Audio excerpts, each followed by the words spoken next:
Wrong button. Okay, I think we're live. All right. I think All so. right. Okay, we're live. All right. Is it sharing screen? Mm-hmm. All right. Welcome everybody. It is Field Bandicoot, and we got I forgot what your YouTube name is. Dill Schwal, or I don't know what it is. Dishwa is my D YouTube name. Schwal. There we are. Okay. 2020 winter testing continues at Willow Springs. We're out at a road course, so we're trying to avoid all the wacky stuff that happened last time we were out. But last time we were out, Yamp Motorsports was pretty fast in testing. Rodriguez Racing was also pretty quick. And we're about to figure out where some teams may lie as we get set to go for Willow Springs. We're going to have a 1 hour test session at the road course of Willow Springs. And we're about to figure out where everyone may lie on terms of the speeds. Let's see.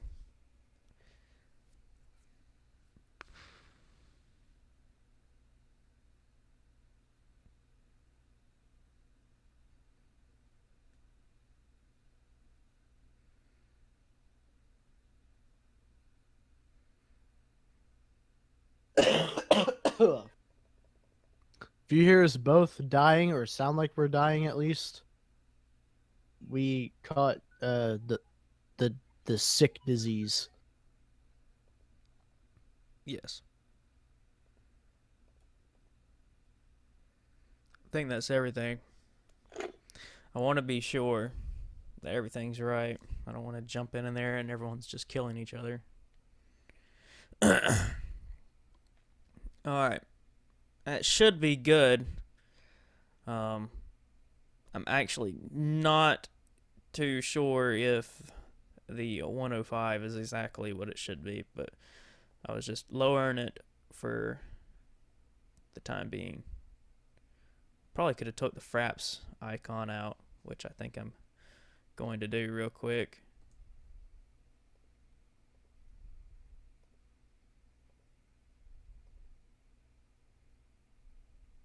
Okay. All right.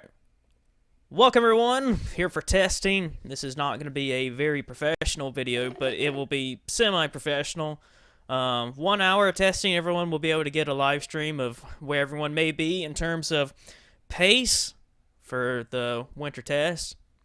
Nobody has actually pulled out on the track so far, but I really can't say where I believe anyone's going to be for the upcoming season. As you see some cars pull out, that's James Shelley, there's Matthew Rodriguez pulling out.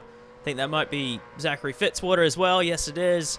But I'm very intrigued to see how these cars are going to handle on the road courses, because we've got a glimpse of what they're going to handle like and how they're going to react on the ovals and see who may be the favorites there. But the road courses, there's a little bit of them there's always been a good bit in the last few seasons, but I believe there's been a decrease in the road courses for the 2020 season, so it's not a big prioritize for the teams for this coming season as it may be in the seasons past. But going to be interesting to see who may be the best on this with this new car for the road courses. Road courses always make, or not always, but they can make or break some guys' seasons. You know, we've seen guys fall outside the top 15 in points just because of road course racing. And guys, start championship berths because of the bunches of road courses that are back to back together sometimes on the schedule. So road courses are like both important and not important at the same time, because like they're such an anomaly, but they're also so important at the same time. There's a bunch of cars coming out of pit lane right now. James Shelley in the 71. He is one driver that I'm really wanting to keep an eye on for the 2020 season. He had a great Hardee's National Series campaign, and can't help but feel like he's going to be the fourth driver on that team. But I think Turner, that whole team has got a very stout lineup heading into 2020 that they're going to be expected to try and win races for all four of their race cars, obviously. new teammates of Davis and Shelley. Davis there, the defending champion for the season, kind of went wide a little there. But we seen out at Charlotte last time out that Davis didn't seem like he was that quick in speeds until the very end for being aligned with Shelley and more importantly, Turner and Bassinger, who have been the big drivers on that team ever since 2015. You got to wonder how Davis is going to fare against those two drivers. I think he's going to gel in just fine, to be honest, unless, you know, the curse that we think might happen, which is 2 cars are good and the other 2 cars are bad. But it's probably not going to happen. Jordan Davis is a really good driver, so we'll see. There's Gatlin Downey, another one of the Rookie of the Year contenders for this season. Driving for Great Lakes Motorsports in the 56. He was pretty... I can't even... Is that a he or is she? I'm pretty sure it's a he, but... I think so. But for a while, I thought it was... Anyway, I just happened to think about that, but...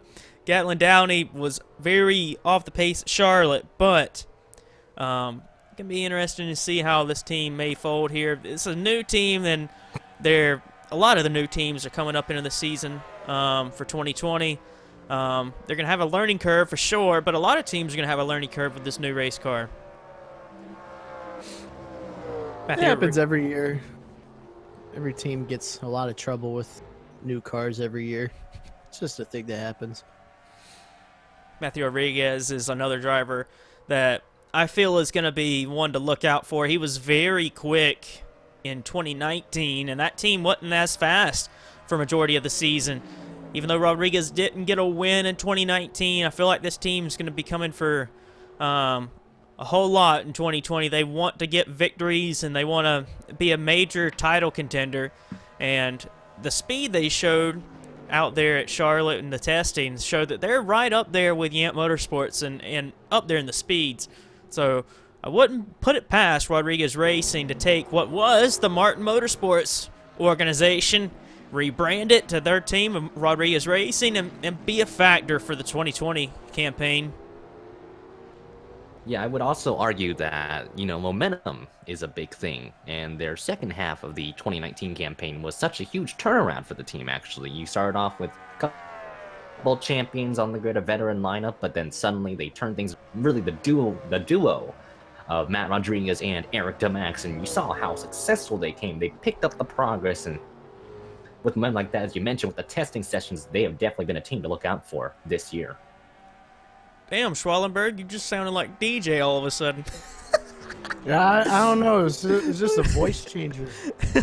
It's crazy. It's a filter, You gotta Why am I talking to myself? I don't know. Why am I still talking to myself? We're going to look at the speeds real quick. Not everyone has set a lap time down for sure right now, but they're getting there, and it's still early in the session.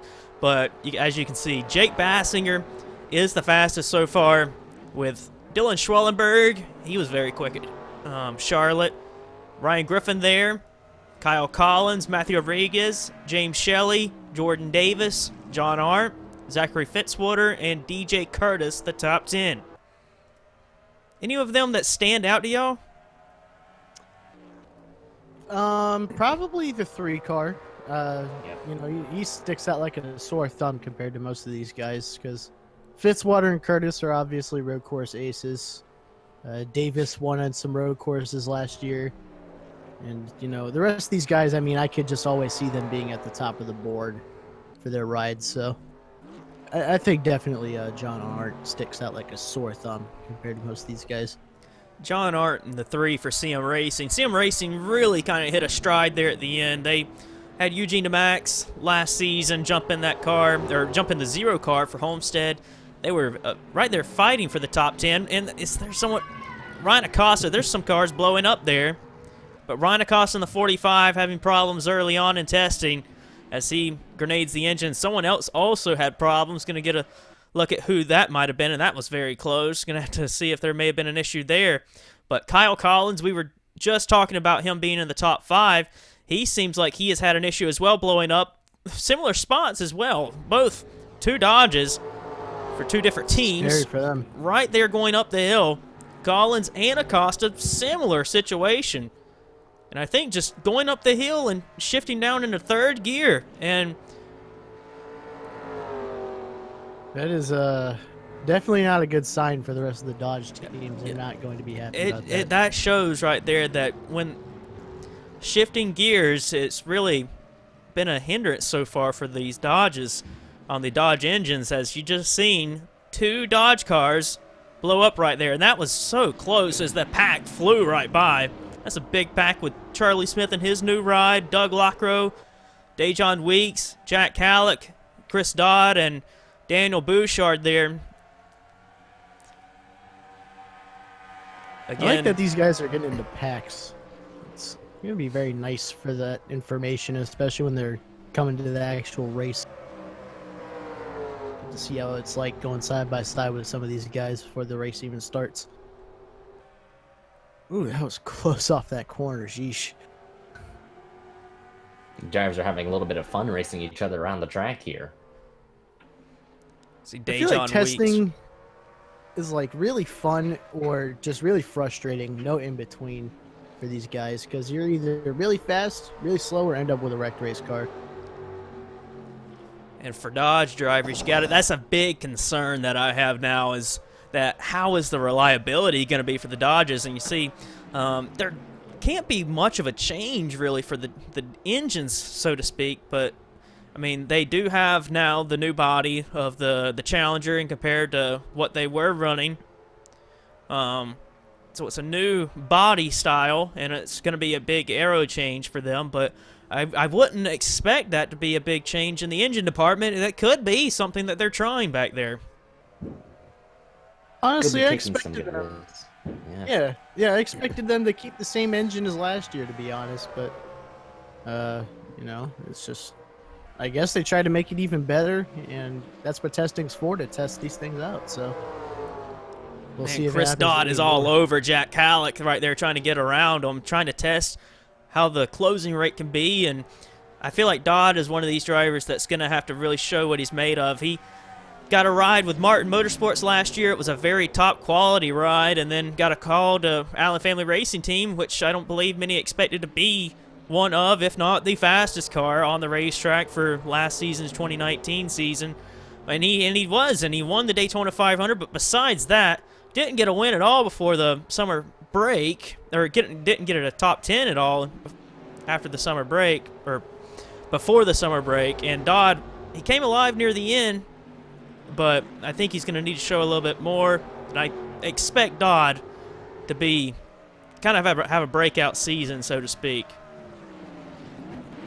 I would hope so. He's a really good guy. He's nice to always have around the garage, and it's just time for him to really break out and do something special in 2020. I think he's going to be one of those guys that is going to go back up, or going to go to the top. You see DJ Curtis on the track there, 10th quickest. There's James Shelley, impressive run for him, 6th quickest on the track. Remember, James Shelley making a return to the Sony Cup Series in terms of a full-time campaign, was oh so close to the Hardee's National Series Championship, more or less in contention for that championship. Had a very solid campaign despite the lonesome win at Talladega. James Shelley could be one to look out for in the turn performance game. James Shelley was really, really quick last year in Hardee's, and it showed every single week. He just couldn't really put together those mile-and-a-half wins, so to speak. But yeah, I mean, he's going to be really exciting to watch coming into this year. See, James Shelley, it's very encouraging to see that even on the road course here, it's still early, and it's just testing. You can't take much away from testing about where everyone may be, but it is encouraging to see that James Shelley is in the top 10 on speeds so far right now, at least, and on pace with the champion of last year of Jordan Davis. He's also transitioning into this new ride in the Cup level for this team, just like he is, and he's right there with him in terms of speed. Bassinger, he is the fastest overall, but they're only like a 10th or so down, and even quicker than the 2015 champion and the leader of that organization of Jesse Turner, who is down in 13th fastest.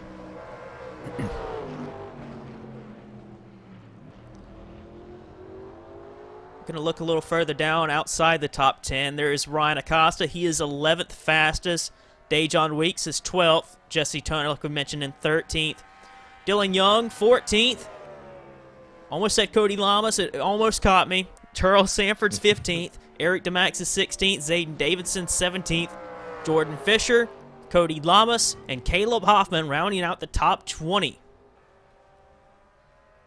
Speaking of people that are needing to have breakout years, Caleb Hoffman is definitely one of those guys. Been a very underwhelming driver, honestly. Caleb Hoffman has had some great opportunities and some pretty much, I would say, high-tier rides, and just hasn't really had anything to really back up the talent he has. You know, him in the 20 car could be another opportunity in the making, but we're going to have to wait and see what he has in store here in 2020. But I don't think many have high expectations of Caleb Hoffman, despite the really more or less due to the past experiences. I really think Hoffman, this is going to be one of his last good chances, I think.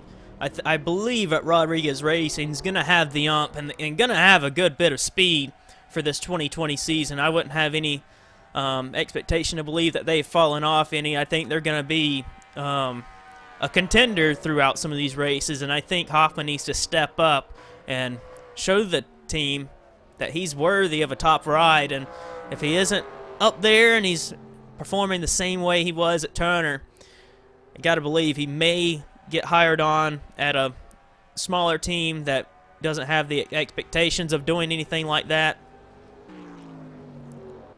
And so Hoffman really needs to showcase that he belongs in a top ride. We've seen that there was a problem on the front straightaway. There was some smoke down the front straightaway. I want to get a view of what may have happened on the front stretch. There was a big crash down the front straightaway. Ooh. Oh my goodness. Someone went upside down. Ryan Acosta there. Again, another It blows engine up. failure. It blew. That is That is- really concerning for Dodge. Like, Yeah, you that see is not engines good at blowing up all. like that. All of them pretty much Dodges in this session. This is a Oh big my red God. flag for them. Spun out in Just his own slipped in the oil, oil. too. And Downey tried to miss. They were all in that oil trying to slow down. Dylan John Young. Art there, There's Dylan John Young. Art. See, look at that. Just- Carson Scott sideways Yeah, they're all there. slipping in that oil, that fluid, that Acosta Bunch really of laid oil down. down there. Wow. Must be gone because I don't think anyone else is slipping there. But Wow. That little team right there for Gatlin Downey. They didn't need that for Great Lakes Motorsports. And another Dodge destroyed Gatlin Downey. John Art up there in the top 10 in speeds. Didn't need that. That car was pretty fast. And Scott, he damaged his car a whole lot just trying to keep it straight whenever he was coming up to that crash. And Dylan Young, he's top 15 in speed right now. Another driver, I believe Dylan Young needs to have something happen for him in 2020 because he's going to have some big competition in terms of teammates. And we know that the new regulations are coming in 2021 where teams will be going to 2 cars for the season. And I feel like he's the third man out. And he's gonna really need to showcase his speed and potential for Yamp Motorsports. I think Yant really likes Weeks and Schwallenberg together. You know, it's kind of interesting to lineup. see. Yeah, it's kind of interesting to see Schwallenberg get the Davis equipment over Young, considering Young has been there longer. But I'm guessing they're just trying to see what Schwallenberg can really do this year. Young is a Schwalbenberg very can do big. He's got a lot of experience, and he could play a great hand for a team. And he showcased that he can get it done. But his teammates have showed they seem like they have the edge, and he's going to really need to bounce back hard to prove that he deserves where he's at, especially with that team. But it's going to be hard, I believe, for him to keep his ride heading into the new year. But for this new season, I think all he can do is try and get as much wins and fight for the title like he did at the beginning of 2019. There's Charles Sanford. He moved over from Mace Enterprises, who shut down at the end of the season. Lamas went to Curtis Racing. Harple went over to Hero Motorsports. And Sanford, he's over at Red Bull Racing. Red Bull Racing's back since leaving the sport after 2017, a 2-year absence. And Sanford, he's going to have a rebuilding kind of year for that organization. He's all the way down. Where is Sanford? No, Sanford is actually high up. He is up in 15th. Area. Yep. You know, I do need to ask this question. What do you think as a team, let's say in a team principal perspective, what do you think are the expectations for this Red Bull team? You know, a return to the FBRL, you know, but them both doing Sony Cup and Hardee's. What do you expect of them coming into 2020? I feel like Red Bull Racing, they really need to try, and I don't think they can expect the kind of return that they had whenever they first joined the series in 2016, where they came off a win with Sean Perkins. Perkins won the Daytona 500 in their first ever start. I don't see that being a case for them coming into the Cup Series or the Hardy Series. But I believe both Red Bull and it seems like Monster Energy Racing, that team has also shown promise that I believe that they can be midfield contenders heading into the new year. I think they need to try and fight in the midfield, and I think maybe if they can build on that, get strong runs in the midfield, they could get back to their winning ways like they used to be when they were winning races with Fitzwater, winning races with Sean Perkins. But I don't think that this is going to be a year where Red Bull Racing can come back in the series and just fight for race wins. But it could be something down the road where this team could possibly get back to where they once were. I think one of the best things that both teams have is that they both have like ex-veterans in a way. In this case with Red Bull, you know, we have Charles Sanford and Richard Johnson. You know, 5 and 55, both of them very experienced. Richard Johnson maybe not as much due to the fact that he's been a little bit out of the seat in the FBRL compared to Charles Sanford, who's been on a consistent basis running full-time.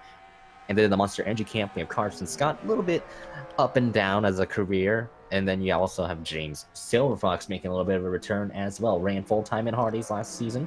And, well, now moving back up to the FBRL and the Sony Cup Series. So, you know, experience can really be the thread that can help these teams progress further and further up the grid as the season really winds down in 2020. At least once we get into that second half.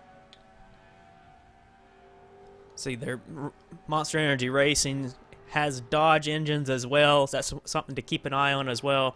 I really want to keep an eye on all these other teams that have the Dodge engines, because seeing all these engines fail, mainly out of the Dodge camp, it's really got me concerned. And looking at Monster Energy Racing, James Silverfox is back in the Cup level, like you mentioned, 25th on the timesheet so far. Carson Scott, he's down there in 35th, and Richard Johnson, he's in 31st. Scott jumps up to 33rd as you just talk about him, but 25th is really good actually for that 77 team. It's a really good time. I think that's about where they can expect to be shooting for, really. I think that's about where both energy drink brands are going to be wanting to shoot for, is about in the 25th range. They want to get in there and be a top 25 car, if not be in the top 20 on some bases. But you got to expect that that both teams are probably going to have a steep learning curve, as some other teams like Turner, Yamp, and all these other ones are going to have the edge since they've been in the competition year in and year out. They're just so fast and so established. It's really hard for new teams to catch up. I mean, Curtis Racing has been a really good team, especially for a new team over the past few years, and they're still not even probably where they need to be, because all the other teams are so fast. How about this driver right here, Jack Halleck? Yeah, very impressive kind of driver, you know. He's had some great stints, had some great potential actually in the FBRL. For what he's got, I'd say like a lot of people, I think, pretty much highly regard the Australian. He's just so unlucky.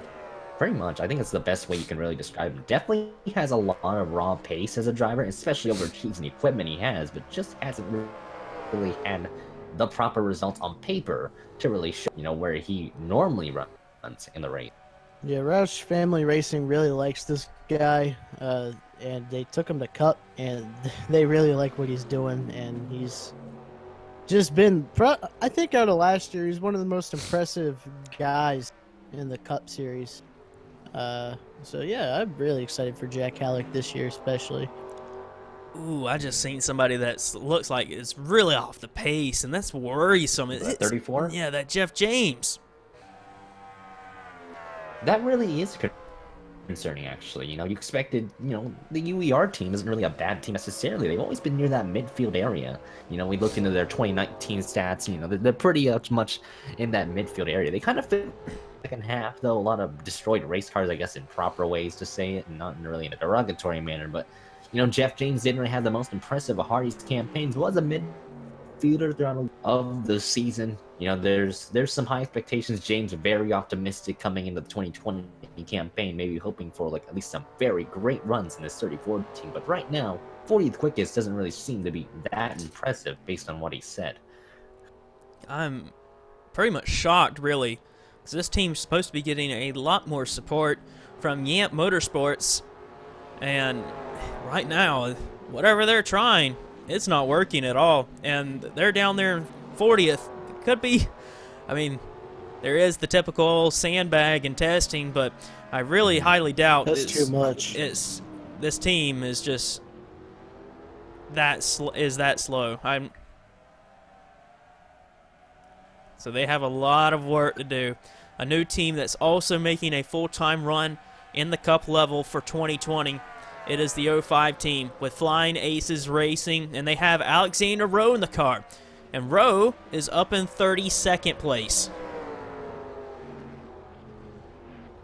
It's not really too bad by Alexander Rowe, really. And, for what they have to, they're kind of like the third fiddle. Like, they're kind of like the fiddle compared to CM and Curtis Racing.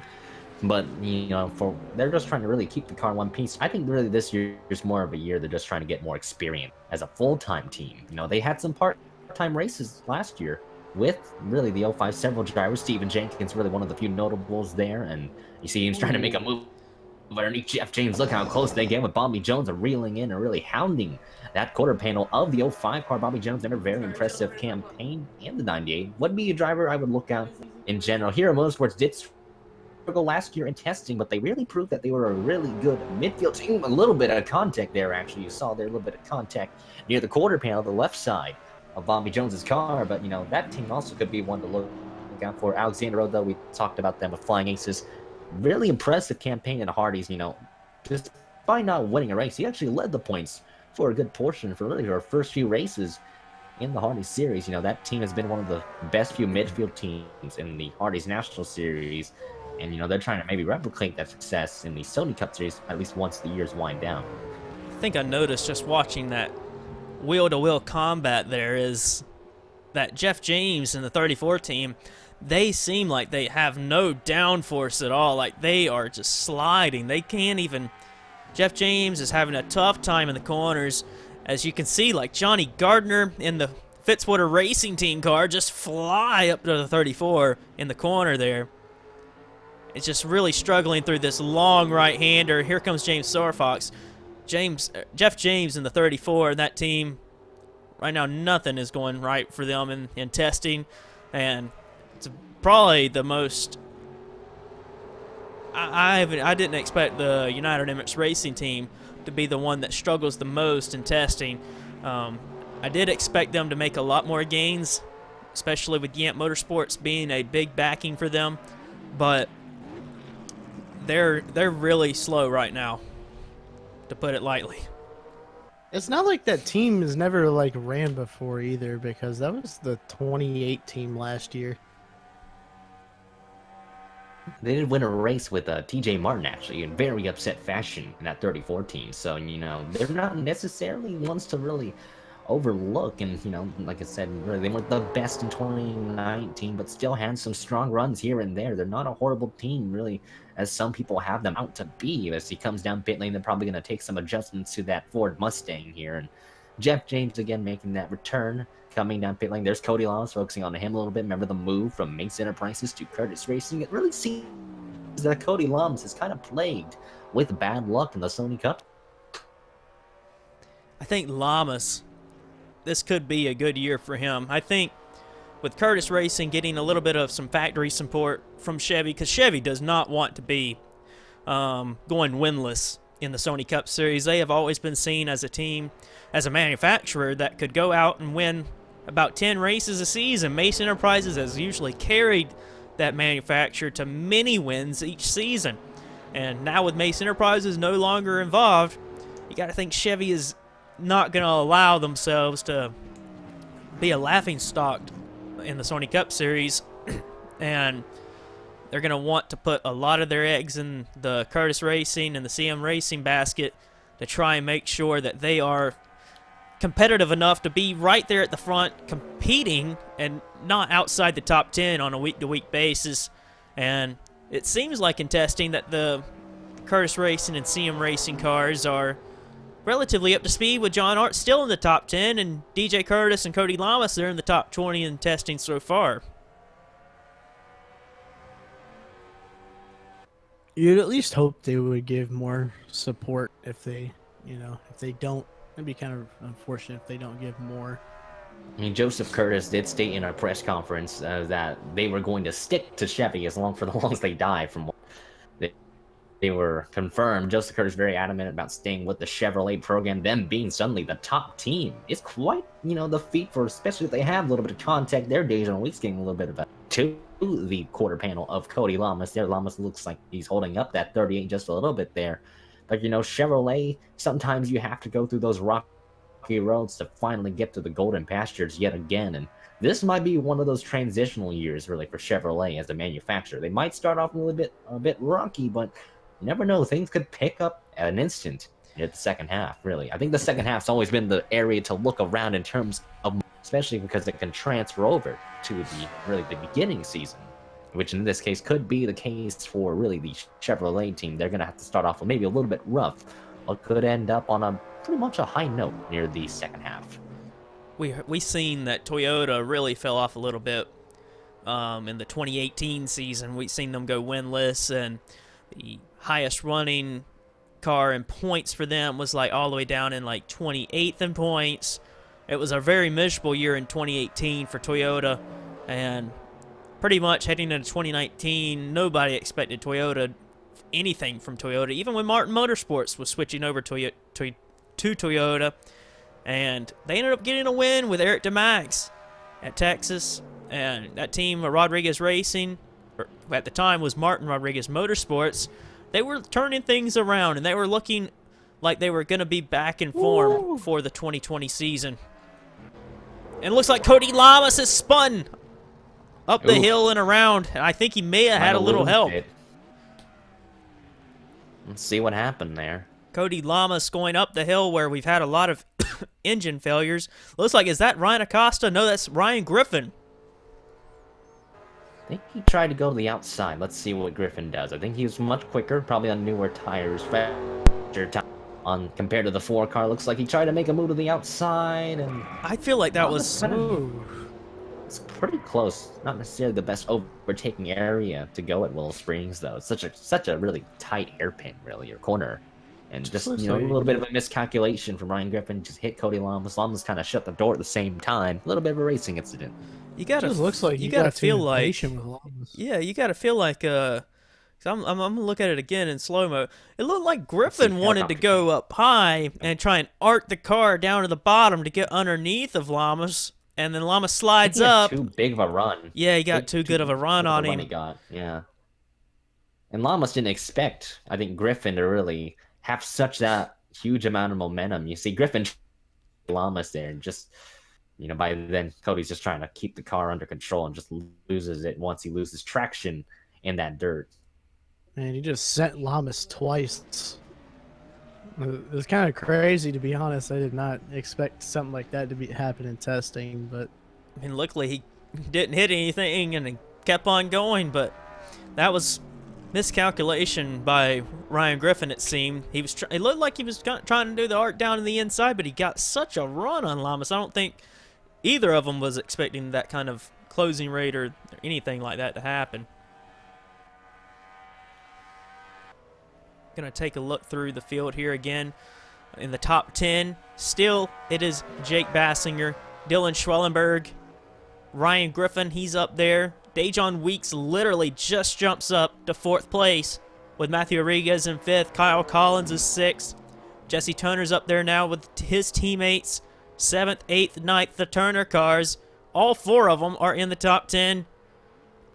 And then John Art still holds a top 10 spot for CM Racing. Telling you, very impressive to see Turner Performance have all 4 of their cars up there in the top 10. And then seeing right there, we haven't talked about him much at all, but Dylan Schwellenberg, pretty good on the road courses as well. 2nd best, another test session as well for him, for Yamp Motorsports to be up there in the timesheets. Yep. I think push comes to shove really showcases the difference of an experienced lineup. You know, Turner Performance Racing, we've always critiqued them for having at least only 2 of their cars being great, and the other 2, well, not so much. But in this case, right now, this is a positive sign for them.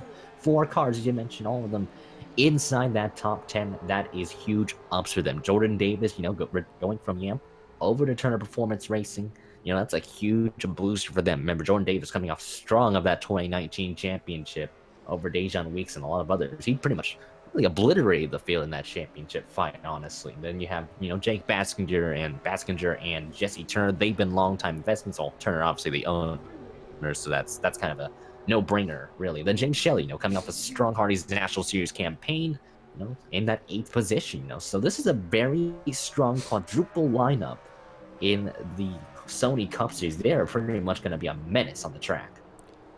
Turner Performance could be back. And I hinted at Turner Performance turning it around in the second half of the season. We've seen Bassinger and Turner come from like 14th and 15th in points all the way up to 5th and 6th in points by the end of the season. And it didn't take them too long. They climbed the point sheet together, and they ended on a high, and they struggled a whole lot in the first half of 2019. And they were looking very quick by the end of it, and they seem very quick here at the start of 2020, and they could be a major contender. We talked about Yamp Motorsports and Allen Family Racing Team being the best teams running the 2019 season, really.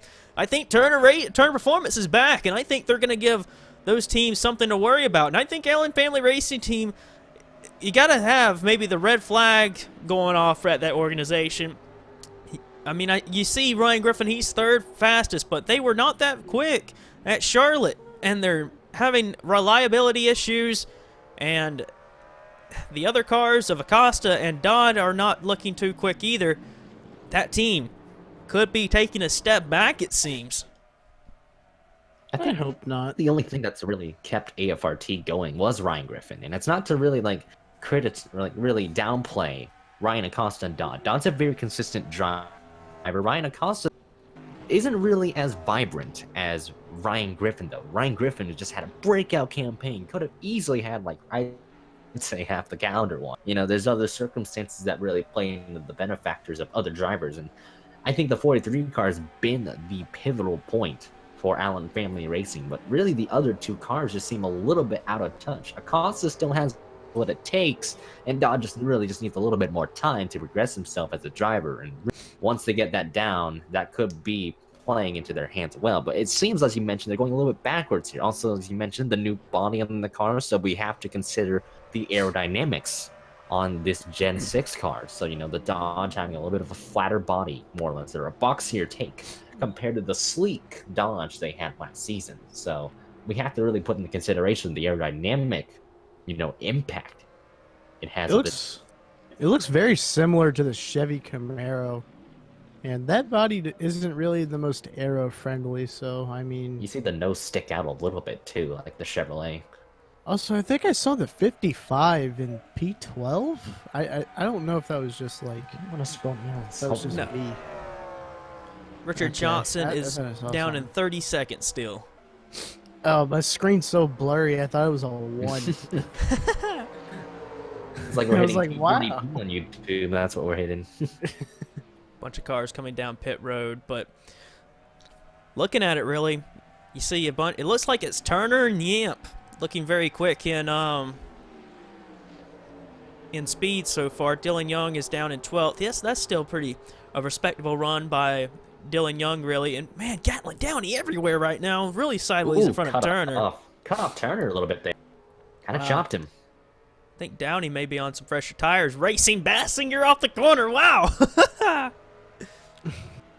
A close for comfort there. Gatlin Downey hasn't really been a driver in the Hardy's National Series. That's a bit mean on my part, but more or less, he's been a very consistent midfielder, actually, in that series. Probably one of the more underrated drivers down in there. You know, he's running a full-time campaign yet again with the Great Lakes Motorsports team, him and Stratus DePire, who will be debuting really as a full-time driver. So those two are really good midfield contenders. Gatlin Downey, though, just really trying to give the car some exposure time here and really some more track time just to get the team built up to their feet. Surprisingly, I thought the Great Lakes team, you know, was just owned by Ryan Griffin from my recollection. You know, you'd think they would have been the team. There's a crash up in front of them. Oh, there's some smoke. There's some smoke. Huge back-end damage. That may be Bobo Jones there. I think that's Bobo Jones. Oh, and he's trying to get to pit road, and Chris Dodd was there. Dodd couldn't do anything there, and he's going to get that car stuck against the wall. Might have been a little bit of steering issues there, but that's a lot of back-end damage, though. Look at the car. Bobo Jones racing in the 26 car, trying to get this new car. Lamas there. I think Lamas dove it in. Probably a late lunge to the inside. Yep. Let's see. Bobo kind of... Bobo was a little bit indecisive, too. When you look at it. Kind of swerved. Didn't expect the closing rate to be that big. Get the feeling that Lamas probably thought coming in that Bobo was going to give him the spot here, but he makes Bobo kind of a little bit wiggle. He wiggles a little bit too. Lamas is coming way far back too. It in. Yeah. Lamas is Pretty coming way lunge, far back. Yeah, he's coming way far Could back. have waited. Big hits for both of them. Look at the back ends of both their cars. Cody Lamas not really having a good day so far in testing. So some issues for a handful of drivers here in testing. Lamas is going to make it to pit road, and then we've seen this with Chris Dodd. He tried to check up. Yeah, just spotter error. That's a spotter. Luckily, Dodd didn't hit that pit wall like the ending of that pit wall.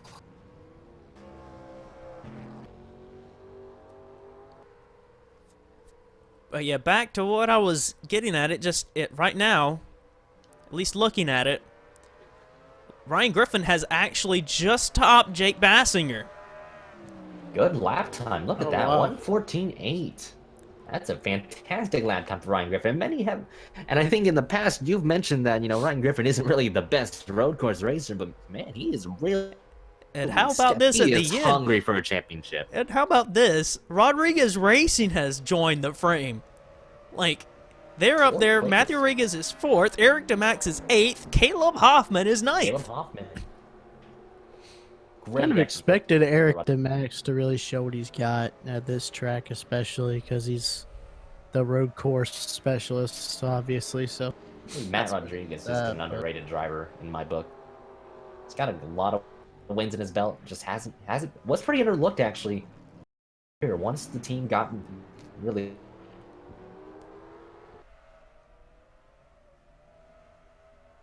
to the camp. Oh, most definitely. And these guys still aren't showing their full pace. I mean, I think Ryan Griffin's lap time definitely shows that, but, As soon as we were starting to predict the Allen Family Racing team, probably it is a step back and not as quick as the other ones, he puts it to bed with a quick lap time, and that just shows that nobody's really showing their hands so far. Thought there may have been contact further up. May have been a little bit of contact when no car is off. But it is very encouraging, at least, really, to see that Allen Family Racing team and even Rodriguez Racing is just as quick as the Turner cars and the Yamp cars. And so they are mixing it up in the speed so far. Kyle Collins is still up there for Horizon Group. Collins got the pole out at Trois Rivières last year. Could have won that race if it wasn't really a strategy race. Team came close to winning a few races with Will Lewis, Jeffrey Lynn, and Collins himself. Ended up going winless last year. Can this team get it done? Can they get a win in 2020 with Lynn or Collins? I think they can get one with Jeffrey Lynn, though. You know, when Lynn came 76 car, you know, they would, even so beforehand, Will Lewis was pretty close to obtaining victory for the team. Kyle Collins is very much a consistent aspect, has some great spurts here and there. He just needs to really get much better raw pace. Jeffrey Lynn seems to really kind of pick it up really a lot more as a driver, you know, even though for the limited starts he's had in 2019, he really showcased, you know, that impressive running at Martinsville at one point, had some great showing there, great. You know, Horizon Group really is kind of one of those teams, in my opinion. They're kind of like the unknown factor, really, because they can be good one year, then suddenly bad the next year, but it's been really high hills for this team. They've been kind of one of those teams that have been just getting better and better slowly but surely, a little bit subtle about their progress. And Kyle Collins could get one maybe on an oval, actually, if the Dodgers have more power in their hands and if Horizon Group can really just get better strategy. I think that's really what's going to have to be their biggest strength is sooner or later. They got to really pick it up on the strategy calls. I was looking at this big pack. I think it's going to be very fun to watch because there is the new tire compound that hasn't been seen in the season. It's something new that they're trying, is that the series is wanting to try and make the tires wear off more than they ever have before. And so that's what they're trying here, and we've seen that with the Great Lakes car racing the Turner cars, of Downey getting aggressive with Turner and Bassinger. Downey was on some fresher tires, and Turner and Bassinger kind of had some older tires on their hands, and you could see one of the slowest cars was out there racing the fastest car and was very quick in some portions of the track, and just shows that you're gonna have to be on your game when it comes to strategy. And we've seen last year that sometimes, usually you would think, pitting early is usually the undercut is the best call majority of the time, but then we've seen most of the time the uppercut, where we've seen Ryan Griffin chase down Jeffrey Finn guy at Kansas, get the win late in there. I think the overcut actually works better most of the Usually time. on the road courses, it works out probably the best, in my opinion. I think the overcut usually is the better way to go. Now, in ovals, it really varies on the raw pace you have. You know, the undercut can work if your car is set up really good in the first few stints of laps. You know, if you have some good hot laps here, you're most likely going to have a big lead. Now, the overcut is pretty rare. Also, you know, with the road courses, normally I'd say the overcut is the way to go. Because most of the time, you could try and put in a really good hot lap, but the margin of error is much higher compared to that oval. You know, you could mess up a corner and then suddenly just lose like 5/10, really half a second. But on an oval, more or less, you know that you can have the raw pace, you can push it. You usually just know your corners anyway. It's not as, like, I guess, challenging on an oval. Still skill involved, no doubt. But, you know, it's only 4 corners most of the time. So you're most likely just letting off the gas, having the brake, maybe going full throttle, depending on how the setup is for you and the new tires. So really, it's just a matter of how your car is set up. And Well, what I was going to bring up, to be honest, is with this new tire, overcuts are probably going to be more important than ever, because that one lap of tire wear that those guys are going to have, it's going to be a big pace advantage for the guys that do the overcuts. So I believe with the new tire that overcuts will probably start to become a more frequent thing. And you got to think it's going to shake up the field.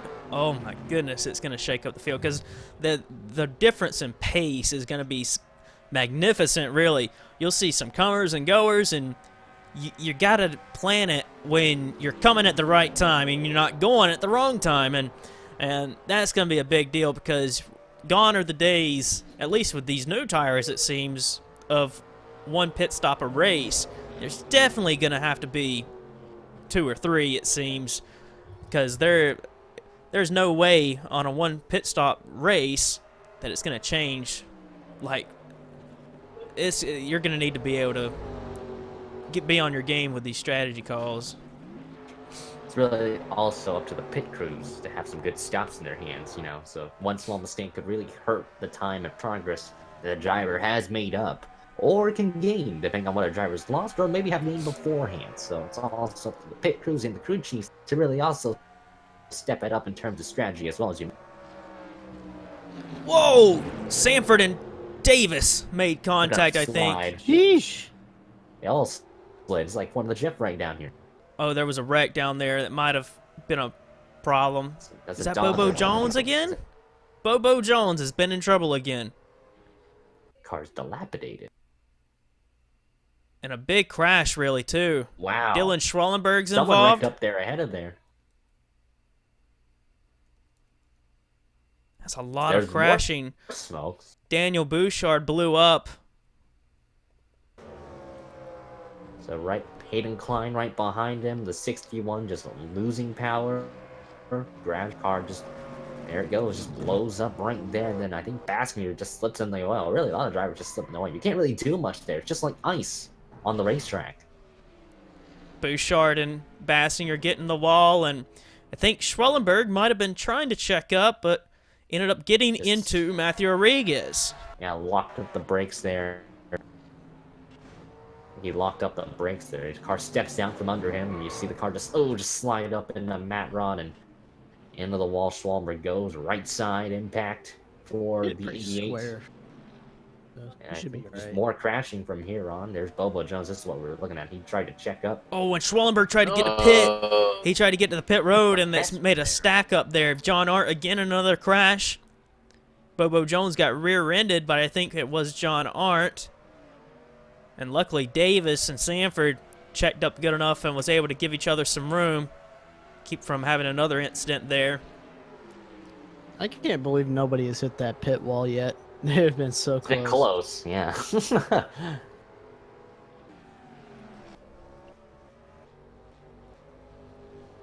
Gonna look and see it is still Griffin, the best out there. Bassinger, Schwellenberg, Rodriguez, Weeks, Collins, Turner, DeMax, Hoffman, and Shelley. Looking at it here, this is actually Sean Harple in the 27. New ride for him. Probably one of, if not the most disappointing runs by a driver last year was Harple with Mace Enterprises. He got a win at Trois Rivières. That was something to be proud of, but he was so far off the pace of his teammates for the most part. And I think we all expected a little more from Harple. And now he's a Turner driver at Hero Motorsports. What can we expect? I don't really expect too much from Harple, honestly. Like, you look into his Mace campaign, started off good, and then just kind of faded. Really came to kind of the fourth worst car. Yeah, Really I the feel worst like car out of the Mace stable, and I feel like he's kind of in that second fiddle area. He's kind of like on the coattails or the scapegoat in a way, but also just seems like the speed just really hasn't been there with John Harple ever since that 2016 championship he got in Hardee's. I was about to say he was probably just in a case of having the worst car in the team. You know, he hustled the 25 to a fuel mileage win, but that was really about it. But yeah, Sean Harple, I think he's just got to have clean cars and he'll be all right there. And you got to He think, usually does. Harple is probably in a similar situation to what it was at Mace with the Turner cars. I think he's getting the third best car, I would believe. Here at Hero, this 2017 didn't seem like it was the best. Last year, they ended up finishing outside the top 30 in owner points, but luckily acquiring a top 30 in owner points for the first 5 races due to some cars and teams like Mace Enterprises not returning for next year, so that bumps them into the locked-in positions. But Harple, I don't believe he's getting the most factory support at the last few teams he's been at. However, it is still a Turner, and it was a Mace car compared to who some other teams, like what Hayden Klein is driving. So the engine in the car is definitely worth running up near the front, but definitely not getting the factory support, I believe. Well, you've seen what he does when he does get factory support, and I really don't understand why he's not getting it, but, you know, could be a lot of things. regarding like team politics, so I'm not really gonna get into that. But he's a really good driver, very underrated. Soar Fox and Sanford, 2 new rides for them. Soar Fox is 25th, Sanford is 19th, and both talented drivers winning a lot of races in their career. Soar Fox a 13-time winner, Sanford an 18-time winner, and they got a lot of experience under their belt, and I think those 2 drivers can help raise both of those teams into being a much better team by the end of the season.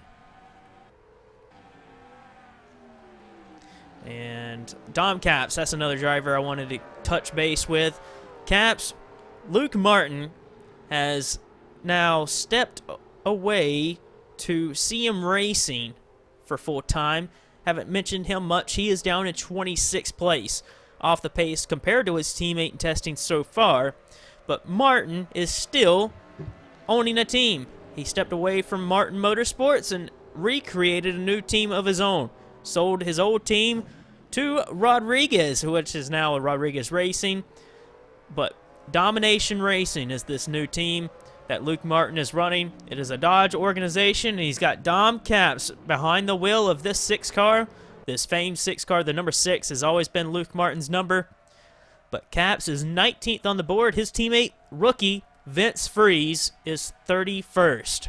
And I'm not sure what we can really expect from this new team, but Dodge has shown that they're struggling a little bit to be as quick as they were last season, trying to learn a little bit this new body, and I guess trying some things with the engine department as well.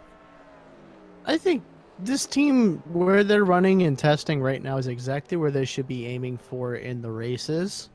Just being above the guys that are in their competition range for a new team, you know. This P31 and P29, I would actually take that as a positive for these guys. Yeah, I really would agree with that, honestly. You know, there's a certain level of have, especially if you're a new team, because you know, most of the time, 3/4 of the time, you're not expected to be the quickest team on the grid, just like that, the snap of the finger. You know, you have to have a certain area, you know, a certain range that you have to fulfill first. You know, it's like baby steps in a new team. You start off kind of near that top 30 area, top 35, move upwards gradually and slowly but surely, and that's sooner or later that could be the rise to could be a powerhouse team. You know, Dom Caps, very experienced veteran. Vince Freeze, though, rookie. You know, Freeze could learn some stuff from Dom Caps as a driver, and that might be the primary focus for Vince Freeze coming into 2020. Got a great kid and good personality all over. Yeah, like when these teams are building, you know, when you go to a gym for the first time, you don't just go straight for like the 200-pound barbell. You go for whatever fits you first. So that's what these teams got to do. Just go over what fits them first. And yeah, I mean, Vince Freeze keeping up with Dom Caps, that was a really good look for him, by the way, that he's right up there with his teammate. But yeah, cool stuff for those guys. Before the session ends, I would like to touch bases and cover the drivers that we haven't got to yet. Jordan Fisher, his teammate, as well as Zachary Fitzwater, they are 13th and 20th. They had pace at Charlotte, we've seen. Jordan Fisher was up there in the top 5, and here at the road course in the top 20 on speed. And Fitzwater and Fisher, I think this team could be a very big sleeper for the 2020 season. I think they'll be a contender to fight in the top 10 week in and week out, really. I think they'll have the opportunity to be able to do that. I hope so. It would be very interesting to see a new team be in the mix of the, you know, the typical top 3, you know what I mean? But yeah. I do agree with that, because, you know, you look at Jordan Fisher, you know, he got that breakout win that everybody's been looking forward to. You know, getting the first win is so elusive, and that itself is a huge confidence booster for them as a team overall. And, you know, you look back at them, they were backmarkers a long time ago. You know, then at one point they were championship contenders. You know, but a while back, you know, in the recent years when they were at Toyota, they haven't really been the quickest and flashiest on the grid. But you know what? The amount of loyalty that they've had to Toyota, that's really seeming to pay off for them in this long run here. They're starting to get slowly but surely better and better. And as, you know, Noah said, and Dylan even has noted out, you know, they could be contending for that top 10 more often. Fitzwater, very much a notable road ringer and can have some great efforts in the ovals too. But Jordan Fisher's a pretty good all-around driver in my book too. So, the Fisher team is definitely a sleeper. I'm not going to underestimate them one bit, really, because they're a team that could be one to look out for. I'd say Toyota most of the time, really. Rodriguez and Fisher are very much going to be teams to look out for. And another engine failure there. Whoa! What is that? Johnny Gardner just comes across in front of Hayden Klein. Everyone trying to check up there. Vince Freeze, John Art. Great job of these guys trying to check up. But Jordan Fisher spins out in the oil there trying to check up. Wow. Actually, that wasn't even in the oil. I don't know why they were spinning out there. Probably got on the brakes too quickly and it just looped the car around. But another engine failure. Johnny Gardner here at the end of it. Gotta feel like it might have been shifting gears and another one of those kind of deals. Gardner and team, they were 36th fastest. I mean, kind of around where we would probably expect them to be fighting for the top 35. Fitzwater Racing Team, changing the name of their organization, ending on a bad note in this test session. But that sucks for Hayden Klein. Was just about to touch bases with him. He's 28th and probably around where we would expect Hayden Klein to be. A new number for him this season. Matthew Rodriguez taking the 9 number, and Hayden Klein in the 08 now, 28th. He is also ending on a bad note. Last minute in the session. Anybody that we really haven't talked about here at the back? I'm sure we haven't talked about some of these drivers. There's Daniel Bouchard in 35th. I don't believe he blew up at one point. He blew up as well. Bobo Jones. We haven't really talked about Zach Rogers. Zach Rogers is another one. Oh, talking about the Anjado cars yet? Charlie Smith is one that we haven't really got to as either. Either. But Zach Rogers, independent team, independent driver.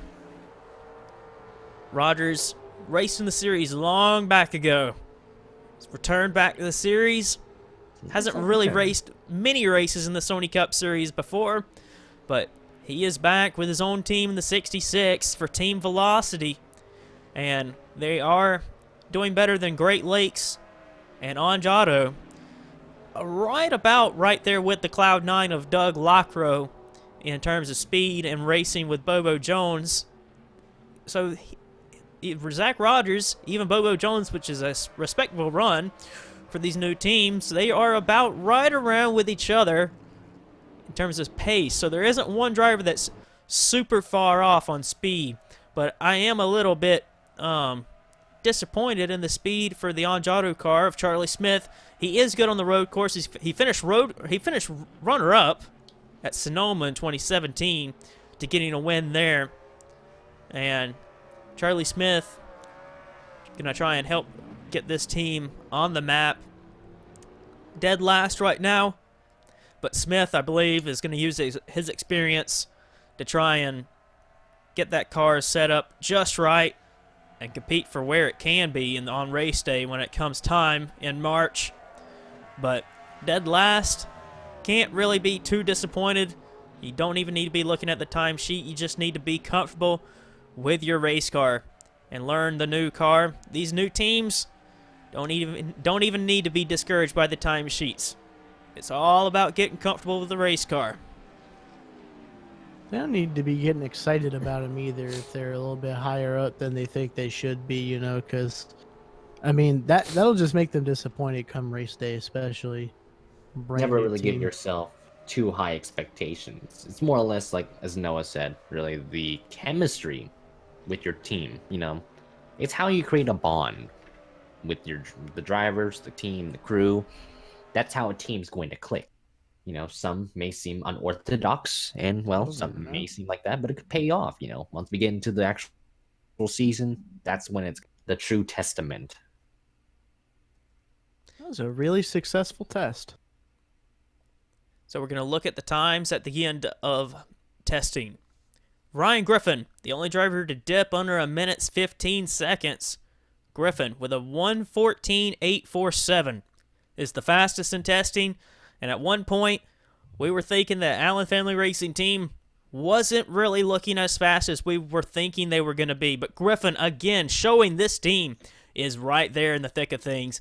And it looks as though we have 4 different teams right there contesting the top 4, which is Allen Finley Racing Team, Turner, Yimp, and Rodriguez.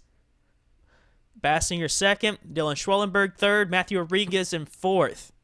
Then you have Dejon Weeks in fifth, Kyle Collins in sixth. I am a little bit impressed with Horizon Group's run there in sixth place, which is very exciting to see. Horizon Group still got the pace at the front of the field. They were falling off a little bit in the second half of the season, but they are still right there. Turner's seventh. Eric DeMax is in eighth with his new teammate, Caleb Hoffman, ninth, and James Shelley in 10th.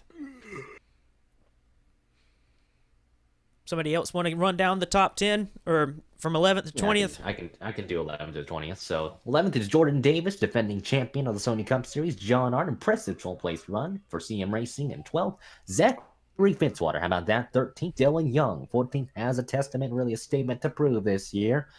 DJ Curtis for Curtis Racing. 15th, Jeffrey Lynn. 16th, Ryan Acosta. 17th, Bobby Jones. 18th, Charles Sanford for the new Red Bull Racing, or more or less the return of Red Bull Racing. And 19th, and how about Jordan Fisher rounding out your top? Right there, and P21's Cody Lamas, probably not where they wanted to be for this test. Then Zayden Davidson, P22, Jack Halleck, P23, it's pretty good. Chris Dodd, man, P24 is the best, but he's also not the best at road courses, so I don't think that team was really expecting flashing lights and stuff. But James Silverfox, P25, really good run. Luke Martin, P26. Sean Harper, P27. Hayden Klein, P28. Pretty decent run for that team there. Dom Caps, P29. And Alexander Rowe running out of the top 30. And rounding out the rest of the field, Vince Freeze. He's very close to his teammate of Dom Caps, the champion. Freeze, rookie driver. That is kind of impressive to see him kind of close to Dom Caps.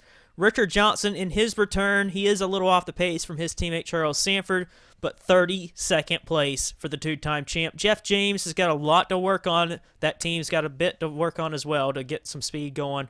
Carson Scott is in 34th. Daniel Bouchard, 35th fastest. Then Johnny Gardner in 36th. Bobo Jones, 37th. And then Doug Lockrow, 38th. Zach Rogers is in 39th. Gatlin Downey is 40th. And last on the timesheet, Charlie Smith in 41st. Well, it was an interesting test, and it just goes to show for me right now that right now there's 4 teams I believe is the favorite going into 2020, and it just shows it right there. 4 different teams in the top 4, and I think those are going to be the 4 teams that are going to be super hard to beat. But I wouldn't count out other teams as well. But Ryan Griffin, Jake Bassinger, Dylan Schwellenberg, Matthew Rodriguez, great respectable runs. You can't take away much in testing. The times are very close between a lot of drivers, and it could be anybody come March. Schwal? Yes. Your opinion?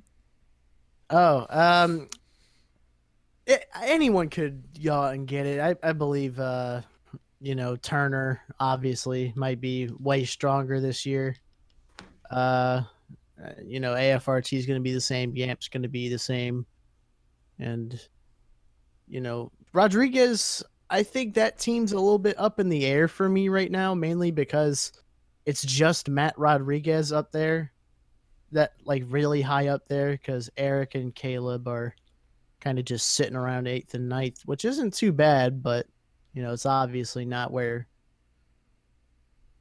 Rodriguez is. So I'm not really sure what to think going into this season, but I really do think I'm in the same spot as you, Noah, where it's going to be those 4 guys up the front for sure. What about you, DJ? Yeah, I'm keeping my mind open, the big 3 teams that we've seen. Then we have the Rodriguez Racing team as well. Those are really going to be the big 4 I think we're going to look forward to coming into 2020, really, once the Daytona Speed Weeks kicks in. Midfield's going to be close, though, so we're going to have to see how that goes. I think this is going to be a much tighter season. I think we'll see teams like Horizon Group, Fisher Motorsports, Curtis Racing, CM Racing, Hero Motorsports. I think I might have already listed them, but there is going to be a lot of teams, I think, that will have the opportunity and the potential to be mixing it up near the front, and the midfield is very tight, and the midfield is closing up on the front teams, and I think there will be upset winners, and there's going to be a lot of teams that may take us by surprise when March rolls around, when the season begins, and I really, you can't take much away from testing, but what I can take away from testing is that really 4 different teams in the top 4, and I think those are going to be the 4 teams that will be the favorite for the most part. They seem like they have the pace, and overall majority of the team is up there near the front, and it's going to be tough. And what I've learned as well through testing is seeing that these underfunded teams like Gatlin Downey, that was down there 40th in speed, was racing with the Turner cars with Bassinger, who was actually quickest at the time and was faster at some points. Just shows that the new regulations for this year is going to open it up wide open. It doesn't even matter what kind of speed you have, because if you don't have the strategy on your side, that you could actually have the advantage. Doing like a 1-lap overcut or something could gain you 10 spots on depending on where you are. So it's going to be super close, especially in that, around 25th to 12th place range. But I'm super excited to see how this year is going to go. It's going to be a lot closer in certain areas than it probably has been in a really long time. So Yeah, I think it's going to be a much closer gap this year. As you can tell already, the signs are there in testing. Though testing, like we've always said, hasn't been the most reflective, because again, once the regular season kicks in, that's when things are going to be a go from here. But it seems we already have another contender joining in, as we mentioned, Rodriguez Racing. So this could be a very fun season on our shoulders, and maybe a tighter championship. 4 teams going into a season with an already a chance to win a title with their speed that they've showcased is really big for those guys to just kind of establish, hey, we're definitely gonna whoop some what on the track. So yeah, I think it's gonna be really exciting to see how close everybody is and see how good the racing is, of course, because that's what we're all here for. So Well, I can't wait for the season to start. Thank you guys for joining. I'm super excited for the new season. I think we have one more test, which will be at Daytona, and then we will get ready for Speed Weeks that will come in March, in a month's time, when we go racing to start the 2020 season, which will be the 8th season, or would it be the 8th year in a row of doing the Sony Cup Series. Got to thank Schwellenberg and Curtis for joining me along in the commentary for today's test video, and I hope you all join me again for the next video.